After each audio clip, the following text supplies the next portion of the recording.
নমস্কার। ত্রয়োদশ জাতীয় সংসদ নির্বাচনের বাকি আছে আর মাত্র 3 দিন। তারপরও আলোচনার কেন্দ্রবিন্দুতে রয়েছে যদি নির্বাচন হয়, 12ই ফেব্রুয়ারি যদি নির্বাচন হয়। এখনও বিভিন্ন জায়গায় আলোচনা চলছে। অন্তর্বর্তীকালীন সরকার দায়িত্ব গ্রহণ করেছে 17 মাসের বেশি। যদি 12 তারিখে নির্বাচন হয় তাহলে হয়তো 1-2 দিন পরে নতুন সরকার শপথ নেবে এবং দায়িত্ব গ্রহণ করবে। সেই হিসাবে কয়েকদিন পর বর্তমান সরকার ডক্টর মোহাম্মদ ইউনূসের সরকার বিদায় নেবে, নতুন সরকার আসবে।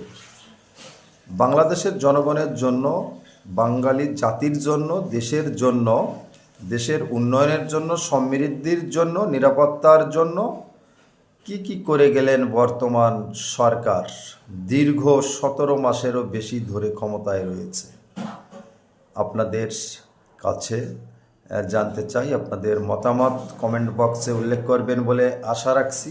তবে আমি একটা বিষয় আপনাদের মাঝে শেয়ার করতে চাই।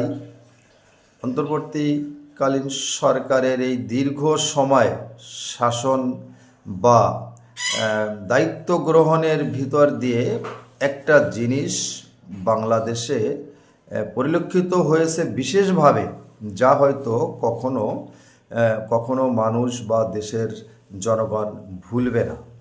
সেটা হচ্ছে আমাদের সম্মানিত